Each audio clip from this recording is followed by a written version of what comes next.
بیوہ سے آپ نے پہلی شادی کی.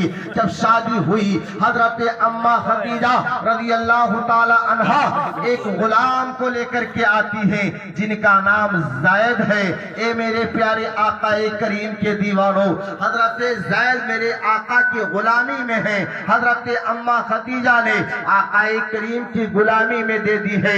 حضرت آقا آج میرے آقا صلی اللہ علیہ وسلم کی وہ قریب میں رہتے ہیں، میرے آقا کا خیال کرتے ہیں، میرے آقا کی خدمت کرتے ہیں. کچھ دنوں کے بعد زید کے گھر والوں کو یہ پتہ چلا، معلوم ہوا کہ میرا بیٹا جسے خدیجہ لے کر کے گئی تھی محمد عربی کے غلامی میں دے دیا ہے. آئے اور آنے کے بعد آقا کریم سے کہنے لگے، اے عبداللہ کے لڑکے، اے عبد المطلب کے پوتے، اے محمد عربی، میں اپنے بیٹے زید کو لینے آیا ہوں. زید کو تم آزاد کر دو. غیب داں نبی میرے پیارے آقا کریم کے دیوانوں، غیب داں نبی نے جب یہ بات سنی زید کو بلایا. ایک بات ذہن میں رکھیے گا، ابھی میرے آقا نے نبوت و رسالت کا اعلان نہیں کیا ہے. 40 سال کے بعد میرے آقا نبوت و رسالت کا اعلان کریں گے. جب زید کے گھر والے آئے اور آنے کے بعد کہا، اے محمد عربی میرے بیٹے زید کو آزاد کر دو. میرے آقا نے حضرت زید کو بلایا. بلانے کے بعد میں کہا، بتاؤ یہ کون ہے؟ زید بولتے ہیں یہ میرا باپ ہے. کہا یہ کون ہے؟ کہا یہ میرے چچا ہے. کہا یہ کون ہے؟ کہا یہ میرے ماموں ہے. اللہ اکبر کبیرہ. میرے آقا نے بھی نبوت و رسالت کا اعلان نہیں کیا ہے. میرے آقا نے زید کے چہرے کی طرف دیکھا اور ان لوگوں سے فرمایا، سنو سنو، مجھے مال و دولت کی ضرورت رہی ہے. تم لوگ کہتے ہو جتنی ضرورت ہو مال کی تمہیں مال دینے کے لیے تیار ہوں، مگر میرے بیٹے زید کو آزاد کر دو. جاؤ جاؤ تم اپنا مال لے کر کے جاؤ اور زید کو میں آج سے آزاد کرتا ہوں. میں زید کو بھی تمہارے حوالے کرتا ہوں. اے سنی مسلمانوں، میرے پیارے آقا کریم نے جب زید سے اس طریقے سے فرمایا، زید میرے آقا کے گورے گورے چہرے کو دیکھتے ہیں، پھر آقا کے گورے گورے تلووں پہ سر رکھ دیتے ہیں اور رونے لگتے ہیں. ابھی میرے آقا نے نبوت و رسالت کا اعلان نہیں کیا ہے. زید گویا اعلیٰ حضرت کی زبان میں عرض کرتے ہیں، او میرے پیارے آقا، تیرے قدموں میں جو ہے غیر کا منہ کیا دیکھے، تیرے قدموں میں جو ہے غیر کا منہ کیا دیکھے، اور کون نظروں میں جچے دیکھ کے تلوا تیرا. اور یا حبیب اللہ، حضرت زید رونے لگے، کہتے ہیں یا حبیب اللہ، تیرے ٹکڑوں پہ پلے غیر کی ٹھوکر پہ نہ ڈال. کیا کھائے کہاں چھوڑ کے صدقہ تیرا. نعرے تکبیر، نعرے رسالت، نعرے رسالت. جشن غوث اعظم، فیضان غوث اعظم، کلام اعلی حضرت، عظمت مصطفیٰ، شان مصطفیٰ، شان مصطفیٰ، قاری عبدالقادر صاحب طبیعہ. نعرے تکبیر، نعرے رسالت. حضرت زید میرے آقا کے قدموں پہ پڑے رو رہے ہیں. میرے آقا نے زید کو اٹھایا اور اٹھانے کے بعد میں ارشاد فرمایا، اے لوگوں سنو سنو، زید کو میں نے آج سے آزاد کر دیا ہے اور زید کو اپنا روحانی بیٹا بنا لیا ہے. سبحان اللہ، کتنے خوش نصیب ہیں حضرت زید جن کو میرے آقا نے اپنا بیٹا بنایا ہے. اور میں تمہیں بتاؤں، بخاری شریف کی حدیث سنو میرے پیارے آقا کریم کے دیوانوں. مدینہ شریف سے مقام موتا کم و بیش 2000 کلومیٹر کی دوری کا فاصلہ ہے. میرے آقا مسجد نبوی میں بیٹھے ہوئے ہیں، صحابہ کرام سے باتیں ہو رہی ہیں، صحابہ کرام سے دین کی باتیں ہو رہی ہیں. اللہ کے پیارے نبی باتیں کرتے کرتے میرے آقا کے آنکھوں میں آنسو آ جاتے ہیں. صحابہ کرام عرض کرتے ہیں، او میرے آقا، فدا کا ابی وابی، کیا بات ہے، کس چیز نے آپ کو بے چین کر دیا ہے، کس چیز نے آپ کو رلا دیا ہے. او لمبی جانگیاں پہن کر نگر نگر گھومنے والوں، آؤ آؤ، اس حدیث کو اگر تم چھٹلا دو تو جو چور کی سزا وہ غلام عبدالقادر حشمتی کی سزا. اے میرے پیارے آقا کریم کے دیوانوں، یہ عبدالقادر خان حشمتی اپنے باپ دادا کی بات نہیں بتا رہا ہے بلکہ حدیث پاک تمہارے سامنے پیش کر رہا ہے. ہے 2000 کلومیٹر دوری کا کم و بیش فاصلہ مدینے سے مقام موتا کا ہے۔ میرے آقا کے آنکھوں میں آنسو آئے۔ غیب داں نبی کے شمع رسالت کے پروانے، غیب داں نبی کے چاہنے والوں نے عرض کیا میرے آقا کی چیز نے آپ کو رلایا؟ اللہ کے پیارے نبی کہتے ہیں مقام موتا میں کفر و اسلام کی جنگ چھڑ گئی ہے، اللہ اکبر کبیرہ، اسی جنگ میں میرا بیٹا زید شہید ہو گیا ہے، اللہ اکبر۔ 2000 کلومیٹر دوری کا فاصلہ ہے۔ میرے آقا اس طرح بتا رہے ہیں جیسے میرے آقا کے نگاہوں کے سامنے جنگ ہو رہی ہے۔ کچھ دیر کے بعد میرے آقا نے پھر ایک سرد آہ بھری اور کہا اللہ اکبر کبیرہ، وہ جعفر طیار بھی اسی مقام موتا میں شہید ہو گئے۔ میرے آقا کی چیخیں نکلی۔ تھوڑی دیر کے بعد میرے آقا نے پھر آواز لگائی اللہ اکبر، وہ دیکھو عبداللہ ابن ارواح بھی شہید ہو گئے۔ میرے آقا پورا منظر بتا رہے ہیں، یہاں تک کہ تھوڑی دیر کے بعد میرے آقا مسکرانے لگے۔ اب صحابہ کرام نے عرض کیا میرے آقا ابھی تو آپ رو رہے تھے، ابھی تو آپ کا چہرہ بڑا غمگین تھا، آپ کے آنکھوں میں نم تھا، دل میں غم تھا، لیکن وجہ کیا ہے جو آپ مسکرا رہے ہیں؟ غیب داں نبی نے ارشاد فرمایا وہ دیکھو جیسے خالد جو ہے خالد بن ولید نے سپہ سالاری کا جھنڈا لیا ہے، اللہ تعالیٰ نے مسلمانوں کو فتح یابی نصیب فرما دی ہے، اللہ نے مسلمانوں کو کامیاب کر دیا ہے۔ او میرے بھائی، او لمبی جانگیاں پہن کر گھومنے والا بتا، میرے نبی کے بارے میں تو کہتا ہے اور تیرا مولوی لکھتا ہے کہ نبی کو دیوار کے پیچھے کا علم نہیں ہے، نبی کو دیوار کے پیچھے کی خبر نہیں ہے۔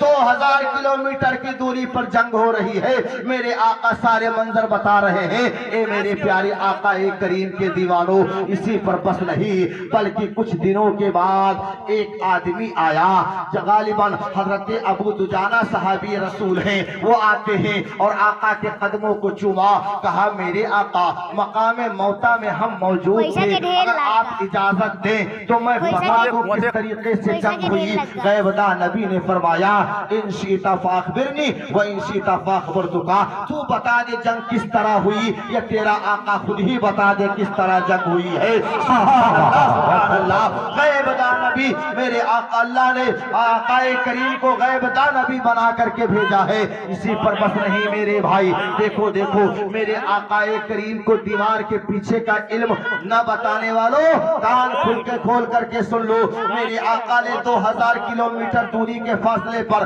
جو جنگ چھڑی ہوئی تھی، جنگ ہو رہی تھی، اس کا مشاہدہ میرے آقا فرما رہے ہیں۔ صحابہ کرام سے میرے آقا نے فرمایا او میرے جانثار صحابہ، چلو چلو جعفر طیار کے گھر چلے، جعفر کے گھر چلے۔ جعفر دور کے رشتے میں میرے آقا کے بھائی لگتے تھے۔ ہم لوگوں کو میرے آقا سبق دے رہے ہیں کہ کسی کے گھر اگر میت ہو جائے، کسی کا اگر انتقال ہو جائے تو اس کی تعزیت کے لیے جانا چاہیے، اس کی خیریت معلوم کرنے کے لیے جانا چاہیے۔ میرے آقا چلے، شمع رسالت کے پروانے چلے اور حضرت جعفر کے گھر جب میرے آقا پہنچتے ہیں تو کیا دیکھا، ان کی بی بی جن کا نام اسماء بنت امیش ہے، بیٹھی ہوئی زارو قطار رو رہی ہیں، بچوں کو سینے سے لگائے ہوئے ہیں۔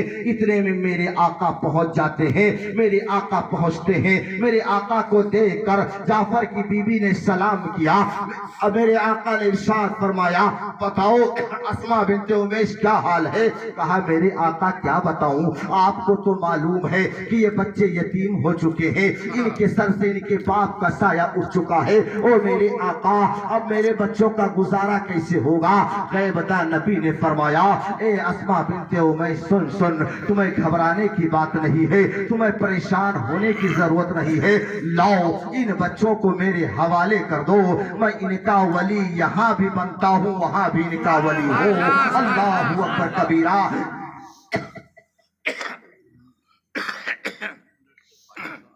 جب اس طرح میرے آقا نے ارشاد فرمایا تو حضرت اسماء مسکرانے لگی، اور جب وہ مسکرائی تو میرے آقا نے ارشاد فرمایا اسماء ایک بات اور سن لو میرے بھائی، یہ قاری نور محمد بیٹھے ہیں، یہ قاری شمس الدین بیٹھے ہیں، یہ علامہ محمد انصاف صاحب بیٹھے ہیں، ان سے پوچھو قرآن کا فتویٰ ہے، کسی ملا کا کہنا نہیں ہے، اللہ کا فرمان عالی شان ہے، یتربصنا بانفسہن اربعۃ اشہر وعشرا۔ قرآن فرماتا ہے اگر کسی کا شوہر مر جائے، کسی کا شوہر انتقال کر جائے تو اس عورت کی عدت کتنے دن تک ہے؟ کسی کو معلوم ہے؟ کسی کا شوہر اگر مر جائے تو اس کی بیوی کب تک اپنے شوہر کا سوگ منائے؟ پھر وہ اگر جوان ہے، شادی کرنا چاہے تو دوسری شادی کر سکے، کتنے دن تک وہ عدت گزارے؟ قرآن کہتا ہے 4 مہینے 10 دن، 4 مہینے 10 دن تک وہ عدت منائے۔ اس کے بعد اگر وہ جوان ہے، شادی کرنا چاہتی ہے تو دوسرا نکاح کر سکتی ہے، دوسری شادی کر سکتی ہے۔ کہاں ہیں وہ لوگ جو کہتے ہیں نبی کو کچھ اختیار نہیں، نبی کو کوئی پاور نہیں؟ قرآن کا فتویٰ ہے 4 مہینہ 10 دن عورت عدت گزارے۔ مگر میرے آقا حضرت اسما سے کہتے ہیں اے اسما گھبراؤ مت، ان بچوں کو میرے حوالے کر دو، اور قرآن کے فتوے سے تمہیں مستثنا کرتا ہوں، قرآن کے فتوے سے میں تمہیں آزاد کرتا ہوں۔ تمہیں 4 مہینہ 10 دن تک عدت منانے کی ضرورت نہیں ہے، بلکہ 3 دن تک اپنے شوہر کا سوگ مناؤ، چوتھے دن جس سے چاہو شادی کر لو۔ بتاؤ یہ میرے آقا کا اختیار ہوا کہ نہیں؟ یہ میرے آقا کا پاور ہوا کہ نہیں؟ میرے بھائی کہنے کا مطلب یہ ہے کہ آج کے دور میں ہم لوگ اپنے ایمان کو بچائیں۔ ایمان کے لٹیرے نگر نگر ڈگر ڈگر گھوما کرتے ہیں۔ یہ تو اعلیٰ حضرت کے کلام کی تشریح میں نے کی ہے، اور یہ محفل پاک سبحان اللہ بولی، یہ محفل پاک حضور میر میرا پیر پیرا شاہ جلا کے نام سے منسوب ہے۔ قرآن کی آیت میں نے تلاوت کی، رب ارشاد فرماتا ہے الم یعنی للذین آمنوا ان تخشع قلوبہم لذکر اللہ، یعنی کیا یہ ابھی وقت نہیں آیا کہ ایمان والوں کے دل اللہ کا نام سن کر کے ڈر جائیں، اللہ کا نام سن کر کے خوف کھا جائیں۔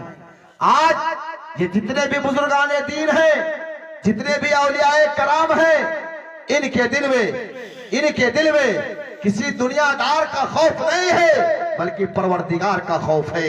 یہی وجہ ہے کہ اللہ سے صرف یہ ڈرتے ہیں، بندے سے نہیں ڈرتے ہیں۔ ان کے دل میں صرف خدا کا خوف ہے۔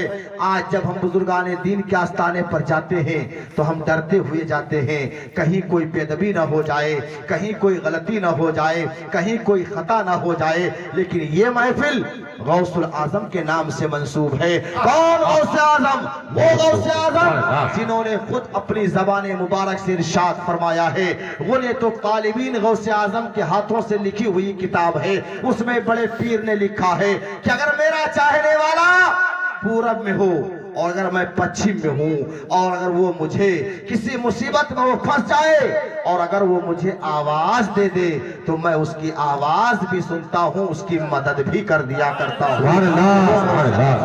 اور بڑے پیر نے یہ بھی